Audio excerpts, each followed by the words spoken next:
5 boys and 4 girls, 5 लड़के हैं 4 लड़कियां हैं, be seated on a bench, एक बड़ा बेंच है उस पर बिठाना है, छोटे पे तो पूरी नहीं आएंगे क्योंकि 9 लोग हैं।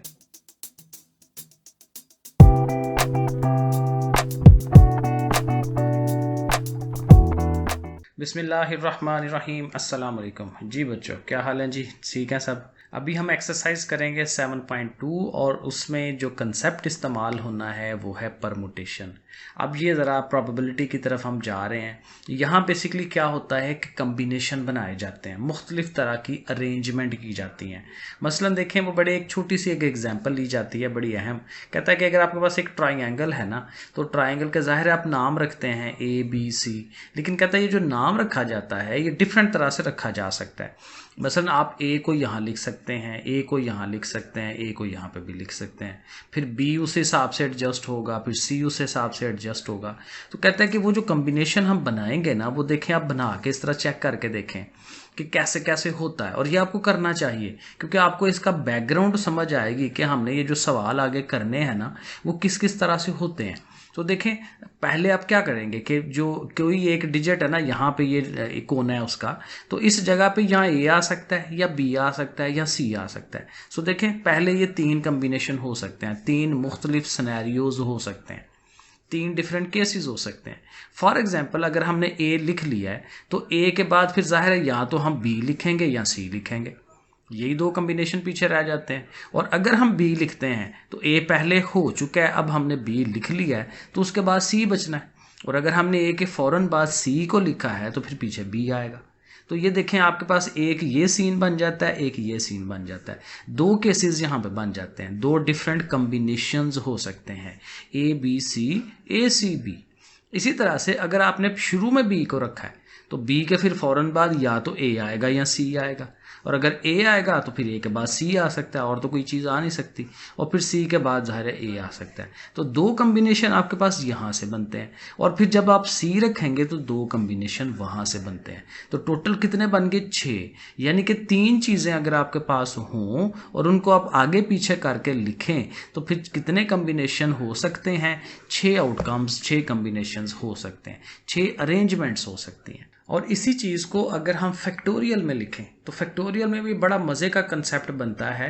ये बनता है क्योंकि 3 चीज़ें हैं ना, तो फैक्टोरियल की तरह अगर आपने 3 कम्बिनेशन बना लिए हैं तो उसके बाद फिर 2 कम्बिनेशन हो सकते हैं, क्योंकि एक वेरिएबल फिक्स हो चुका है यहाँ पे, जैसे A को हमने कहा था। फिर उसका, क्योंकि A अगर आप रख लें तो फिर वो जो B और C है वो 2 कम्बिनेशन ही रखते हैं ना, और अगर A के बाद आपने B रख लिया तो उसके बाद C यानी कि A ही रहता है। तो वो चीज़ जो ऊपर कम्बिनेशन हम बना रहे हैं ये फैक्टोरियल की फॉर्म में भी आ सकता है, क्योंकि जब आप 3 2 1 की फॉर्म में लिखते हैं तो ये क्या बनता है? 3 का फैक्टोरियल। यानी जिस चीज़ के आप कम्बिनेशन बनाने लगे हैं और वो सारी की सारी चीज़ें यूज़ होती हैं तो फिर वो उतने, जितनी चीज़ें हों उतने का आप फैक्टोरियल ले सकते हैं। तो इस तरह से ये एक आपके पास एक तरीका, एक मेथड, एक टोटका आ जाता है कि किसी भी चीज़ के कितने कम्बिनेशन हम बना सकते हैं। अब इसी चीज़ को उसने ना एक प्रिंसिपल बनाया है, रूल बनाया है, इसको कहता है फंडामेंटल प्रिंसिपल ऑफ काउंटिंग, गिनती का बुनियादी एक असूल।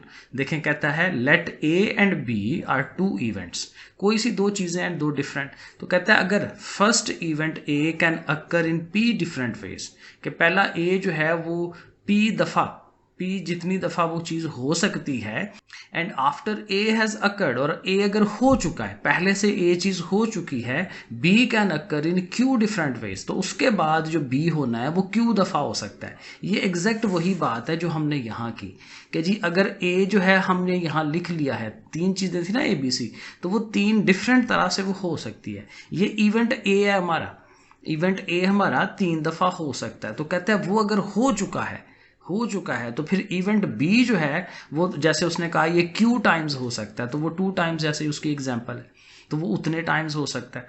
और फिर एंड आंसर ये बनता है the number of ways that the 2 event can occur is the product PQ। तो कहता है कि अगर वो कितनी दफ़ा चीज़ें टोटल हो सकती हैं तो वो आपने P और Q को ज़रब दे लेनी है, जैसे कि यहाँ हमने इवेंट A और इवेंट B के होने के चांसेस को आपस में ज़रब दिला दी थी। तो ये बहरहाल असल में चूँकि ये प्रोबेबिलिटी है, ये आहिस्ता आहिस्ता ही समझ आती है, ठीक है। फर्स्ट टाइम जितनी समझ आए उसको जहन में रखें, फिर दोबारा जब आप करेंगे और समझ आएगी।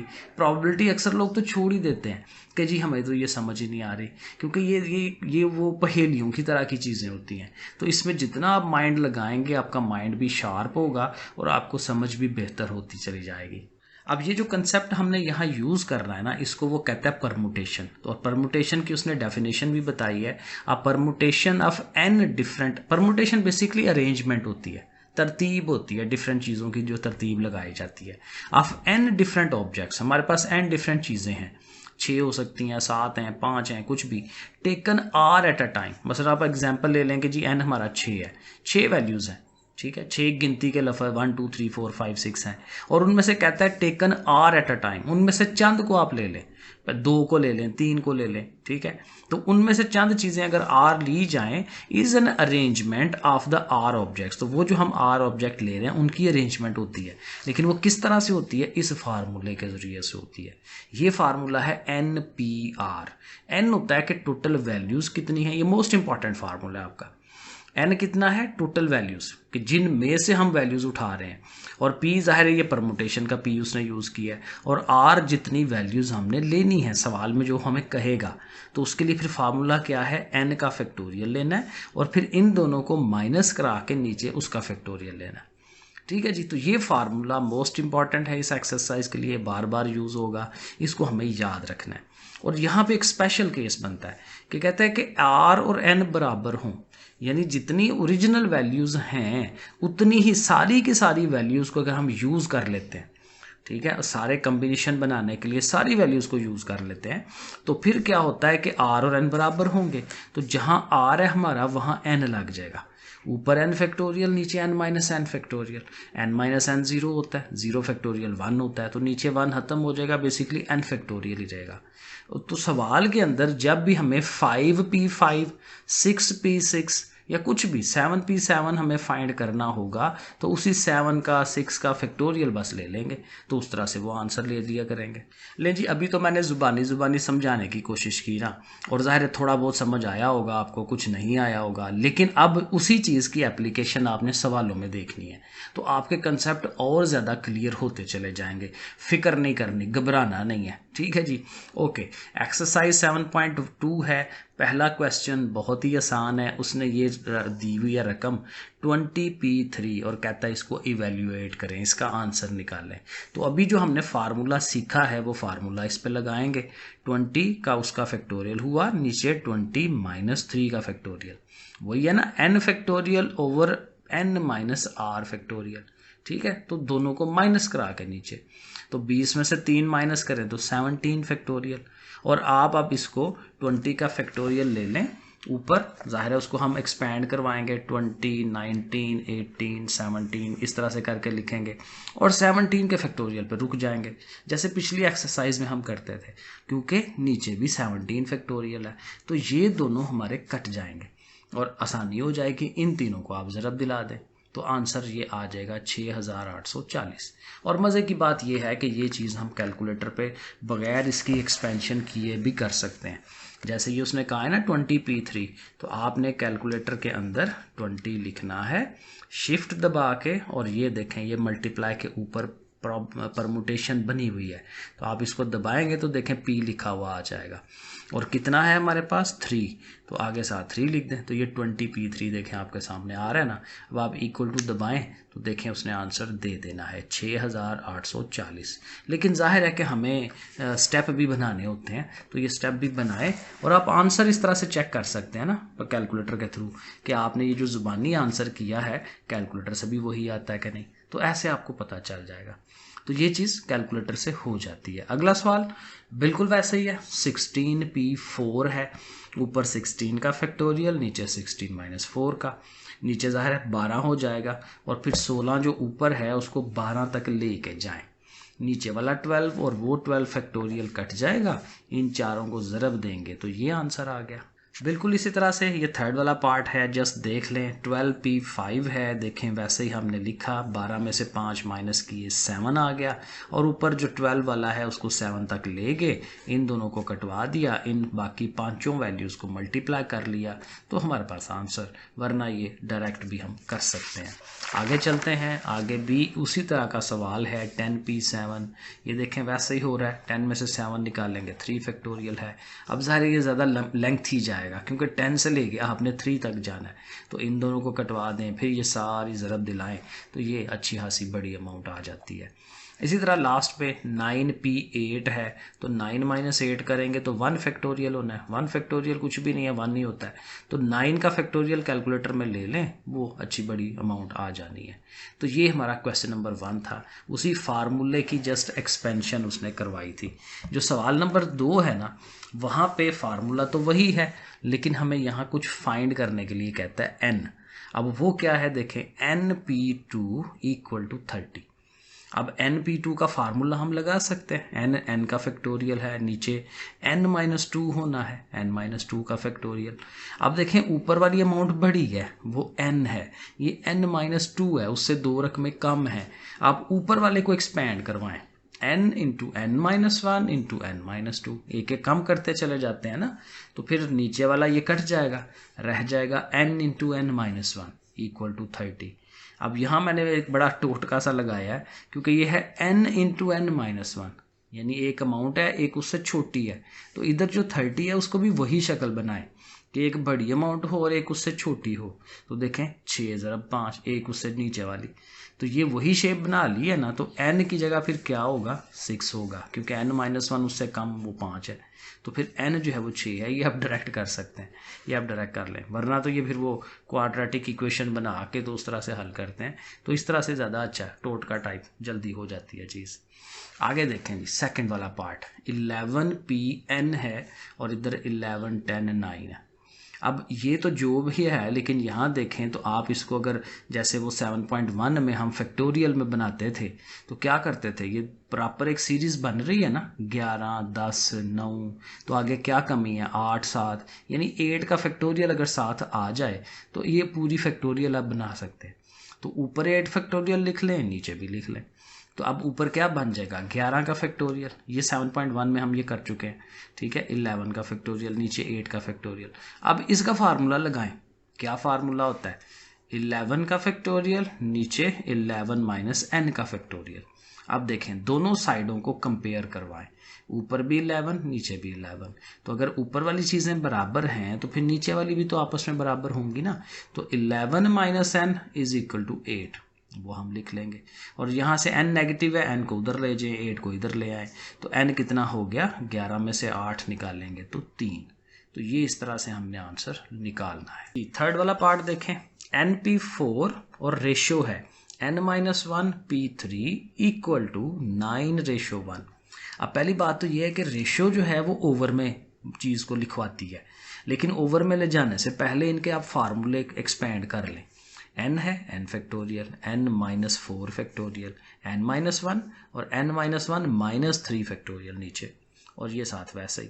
अब चूंकि ये रेशो है तो आप इनको ओवर में लिख सकते हैं, ये वाली अमाउंट लिखी, साथ इस वाली अमाउंट को उसके नीचे लिख लिया, ठीक है। अब ये जो n फैक्टोरियल है ना, इसको एक्सपेंड कर लें, n इंटू n-1, ठीक है, नीचे n-4 है, ये n-1 आएगा नीचे, और नीचे ये भी देखें n-4 ही आ रहा है, तो ये भी n-4 है, ये भी n-4 है, ये दोनों एक जैसे हैं, कट जाएंगे, ऊपर रह गया n इंटू n-1 और नीचे n-1, वो हमने लिख लिया, ठीक है। और अब n-1 और n-1 भी कट जाएगा, तो सिर्फ n रह गया, और उधर क्या है, सिर्फ 9/9 है ना, तो 9/9 9 ही होता है, तो n की वैल्यू 9 आ जाएगी। इस तरह से ये आंसर हो जाता है। चलें जी, क्वेश्चन नंबर 3 करते हैं। NPR is equal to n dot multiply है, और p की पावर, वो पावर तो है नहीं, इसको कहते हैं n-1 PR-1, परमुटेशन इस फॉर्म में है, तो हमने दोनों तरफ परमुटेशंस का फार्मूला लगा के उसे खोल देना है, n फैक्टोरियल n-r फैक्टोरियल, जैसे ये फार्मूला उसका है।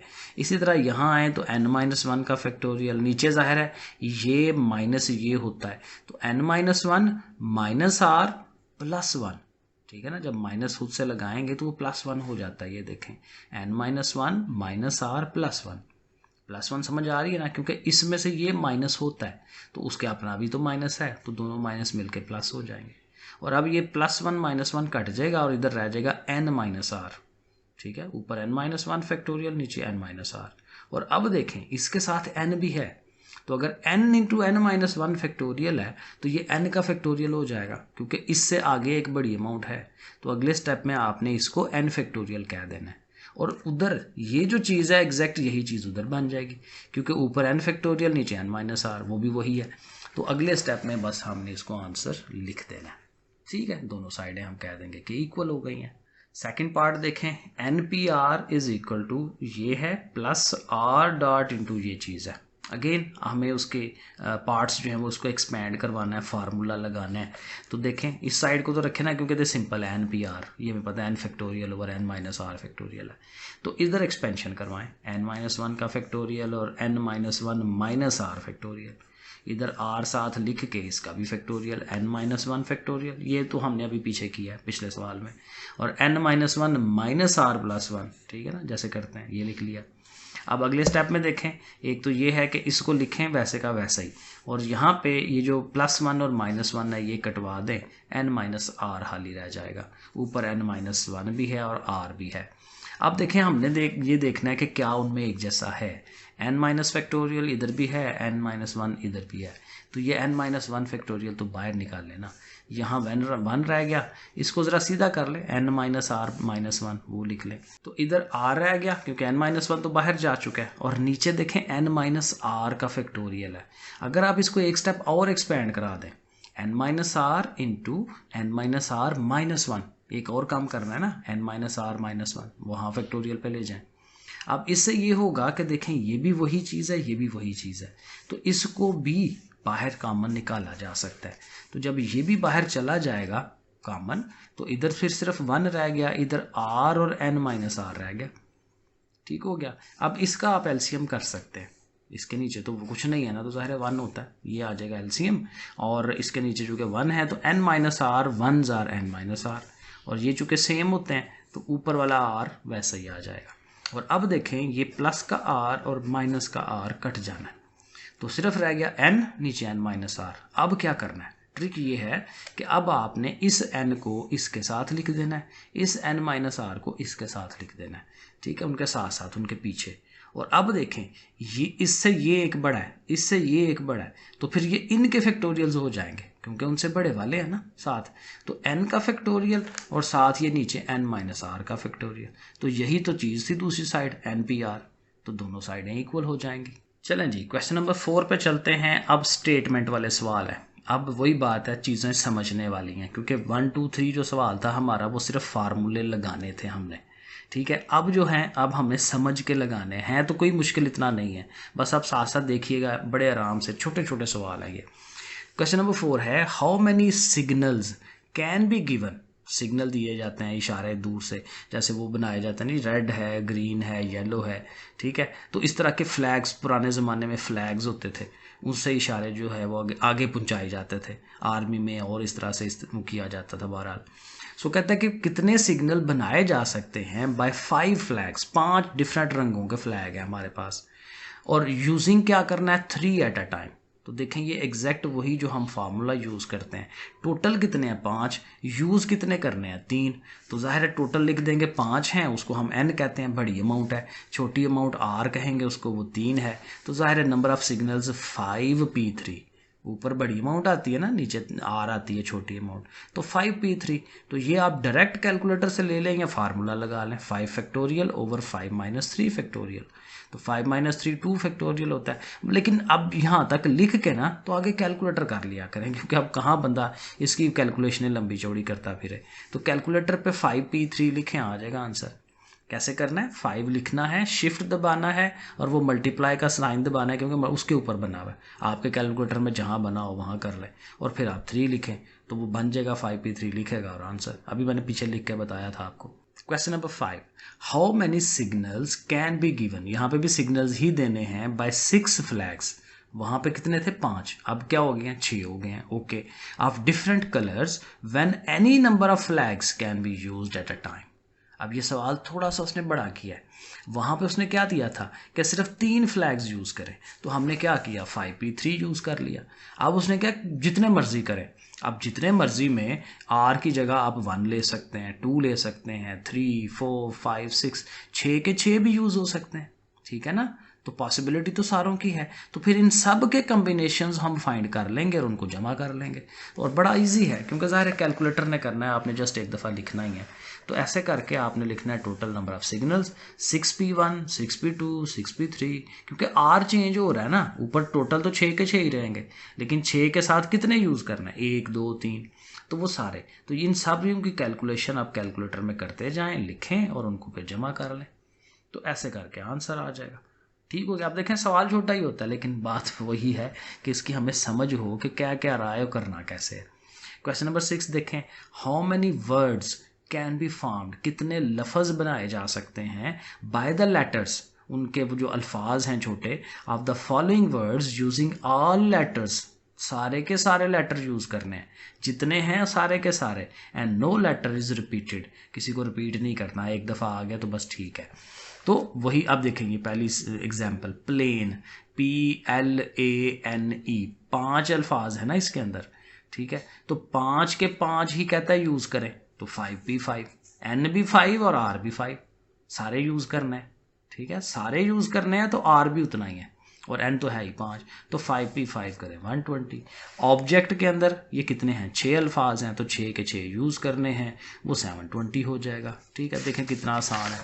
और एक और वर्ड है फास्टिंग, तो फास्टिंग में भी देखें इसमें 7 अल्फाज आ रहे हैं, तो 7p7, तो इस तरह से आंसर आ जाएगा। Question number 7, how many 3 digit number, 3 digit वाले नंबर बनाने हैं, जैसे 123 होता है, 325 है, इस तरह के 3 डिजिट वाले, कैन बी फॉर्म्ड, बनाए जा सकते हैं, by using each one of the digit, in digits को यूज़ करते हुए।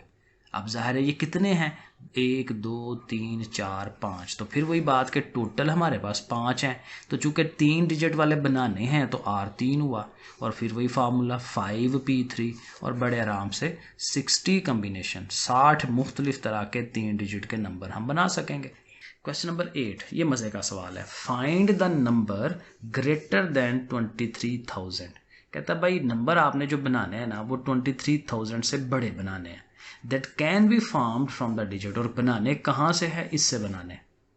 अब इससे बनाने हैं तो आप गौर करिएगा कि शुरू में 2 फिक्स है, 23,000 से ऊपर ऊपर बनाने हैं। अब अगर आप गौर करें, अगर 1 को लिख लें इसकी जगह पे शुरू में, तो वो तो हो जाएगा 13,000, तो वो 1 जो है इस जगह पे डिज़ायरेबल नहीं है, इधर नहीं हो सकता 1 इधर आगे कहीं यूज़ हो जाए तो वो हो जाए।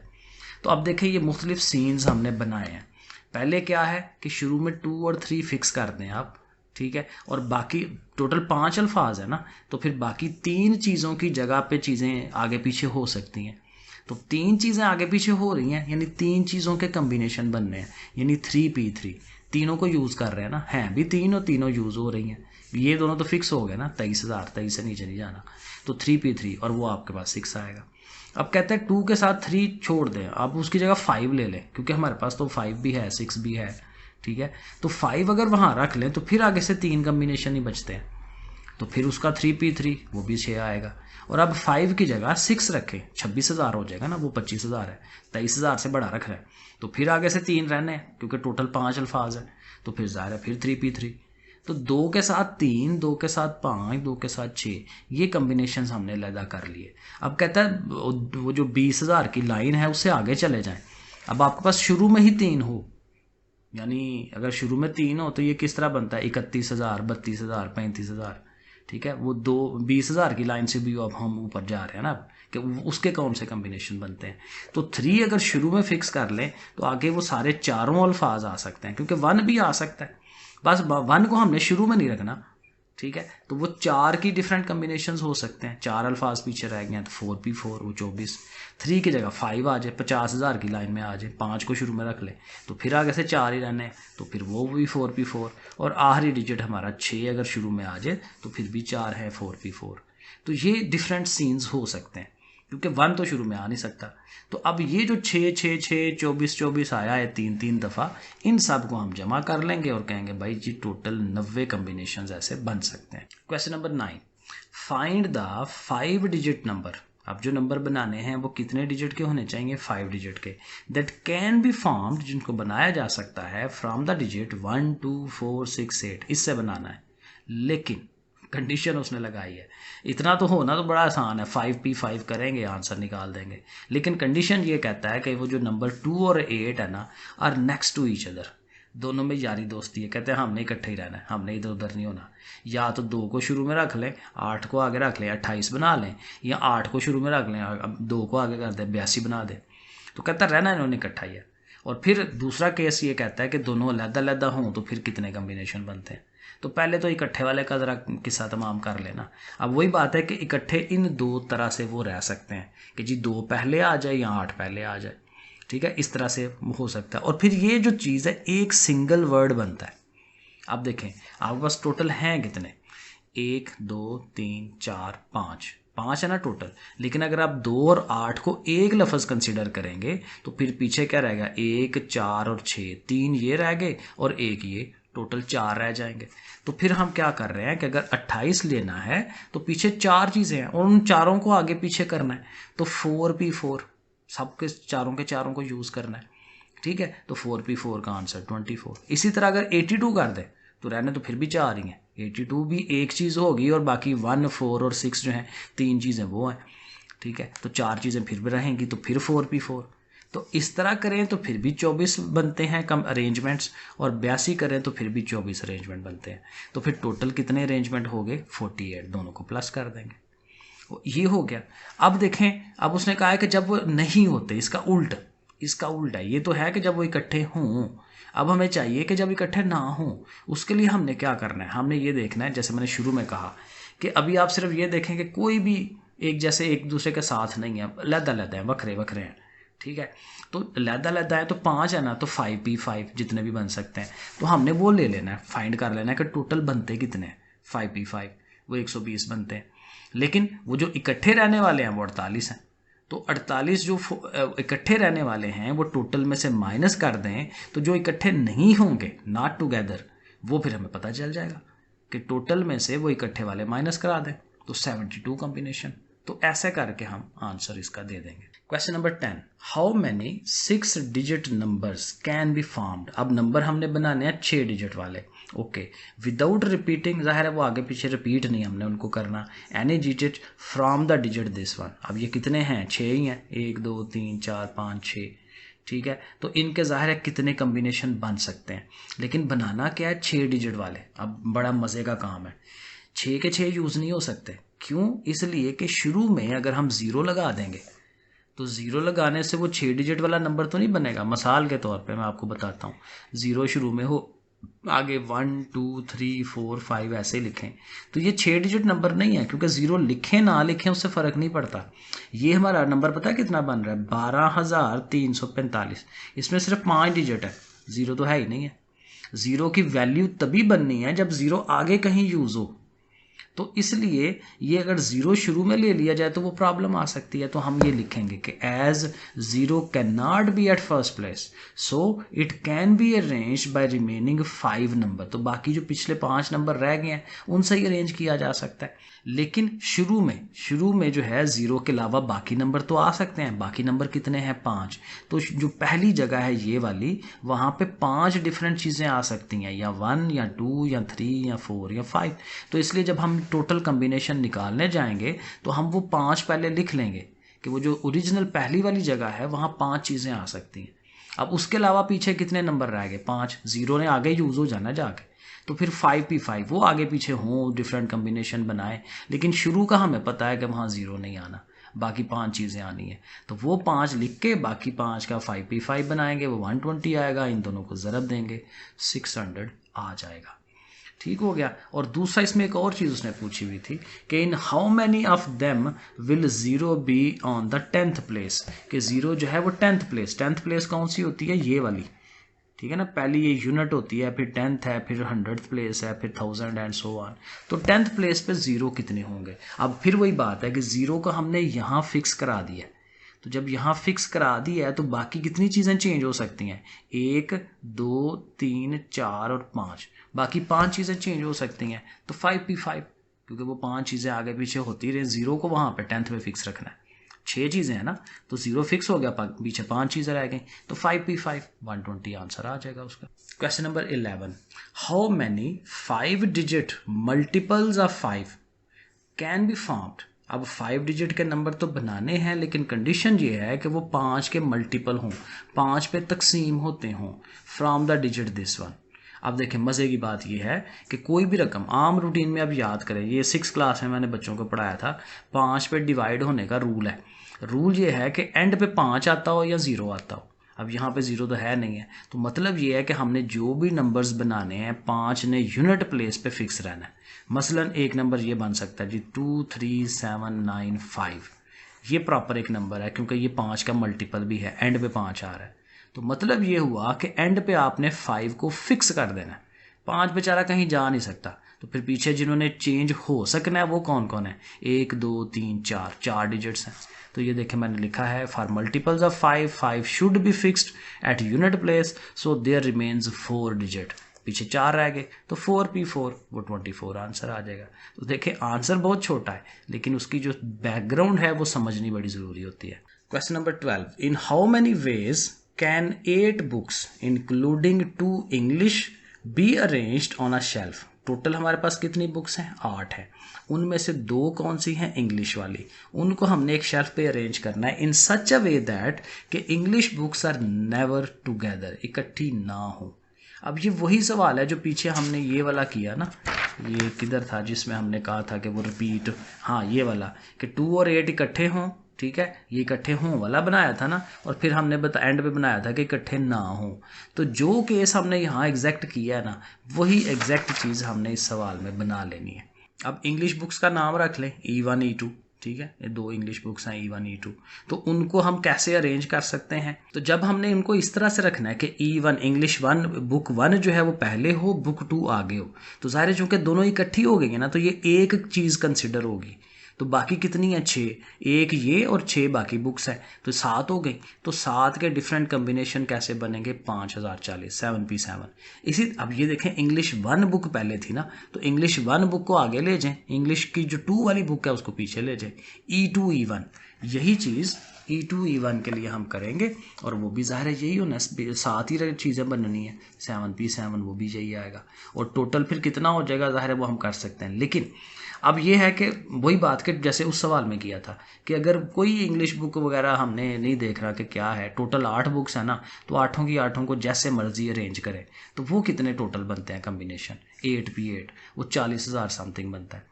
अब वो जो साथ रहने वाली हैं 5,000 ये है, 5,000 वो है, तो वो दोनों इस 40,000 टोटल में से माइनस करा दें, एग्जैक्ट उस सवाल की तरह। तो दोनों को माइनस कराएंगे, 30,000 समथिंग ये कम्बिनेशंस आएंगे जिसमें वो इकट्ठी नहीं रह सकती। लो जी, question number 13, find the number of arrangements of 3 books on English. English की कितनी किताबें हैं जी, 3, and 5 books on Urdu, Urdu की 5 हैं, टोटल 8 हो गई। For placing them on a shelf, again shelf पे रखना है, such that the books on the same subject are together. ये थोड़ा सा आसान उसने कर दिया कि भाई सेम सब्जेक्ट वाले बस इकट्ठे होने चाहिए। तो वो फिर जाहिर है 2 तरह से ही कम्बिनेशन हो सकता है, इस तरह कि या तो तीनों इंग्लिश वाली पहले हों और आगे 5 उर्दू वाली आगे हो जाए, या इसी को उल्टा लें, तीनों इंग्लिश वाली आगे और 5 उर्दू वाली पीछे, यही 2 ही हो सकते हैं। तो अगर ऐसे हो जैसे ये मैंने लिखा हुआ है, तो इंग्लिश की 3 किताबें हैं ना, तो 3p3 वो आपस में कई आगे पीछे हों, तो वो 3p3, और ये जो 5 उर्दू की हैं वो आपस में जो आगे पीछे होती रहे 5p5, तो इन दोनों का मिला के आप कैलकुलेटर में लेके 720। और अदर वे राउंड भी, तो जैसे मैंने कहा कि तीनों 5 उर्दू पहले हों और वो आगे हों, तो वो भी यही आना है 720। तो एक दफ़ा ये कम्बिनेशन और एक दफ़ा इसका उल्टा कि उर्दू पहले और इंग्लिश आगे हो, तो 720 वो और 720 ये, तो ये दोनों मिलके कितना हो जाएगा, 1440। तो ये 1440 हमारा आंसर आ जाना है, दोनों को जमा कर लेंगे। करेंगे। ये भी हो गया। लास्ट क्वेश्चन है जी, question number 14। In how many ways can 5 boys and 4 girls, 5 लड़के हैं 4 लड़कियां हैं, be seated on a bench, एक बड़ा बेंच है उस पर बिठाना है, छोटे पे तो पूरी नहीं आएंगे क्योंकि 9 लोग हैं। Okay, so that the girls and the boys occupy alternate seats, एक छोड़ के एक बंदे को बिठाना है। एक बॉय है तो बॉय के साथ बॉय नहीं होना चाहिए, गर्ल है तो गर्ल साथ नहीं होनी चाहिए। अब चूंकि बॉयज़ ज़्यादा हैं 5, तो कम्बिनेशन फिर यही बनता है कि बॉय से शुरू करें क्योंकि बॉय ज़्यादा है। अगर आप गर्ल से शुरू करेंगे ना तो एंड पे जाके 2 बॉयज़ इकट्ठे हो जाने। तो यही एक कम्बिनेशन बनता है कि बॉय हो फिर girl, boy girl, boy girl, boy, इस तरह से। अब ये जो कम्बिनेशन है इसमें फिर वही बात है कि बॉयज़ जो हैं आपस में 1 2 3 4 5 है ना, और वो पांचों बॉयज़ आगे पीछे अपनी जगह चेंज कर सकते हैं। ये वाला बॉय यहाँ हो सकता है, ये वाला इधर हो सकता है। तो 5 हैं तो 5p5, और चूंकि 4 गर्ल्स हैं तो 4p4। ठीक है, वो आपस में जगह चेंज कर सकती हैं। तो इसलिए 5p5 5 फैक्टोरियल है, ये 4 फैक्टोरियल है, या डायरेक्ट भी कर लें। वो 5p5 120 आएगा, ये 24 आएगा, और इन दोनों को ज़रब दिला दें 2880। लें जी, पूरी कोशिश की है मैंने इसकी लॉजिक समझाने की सवालों की।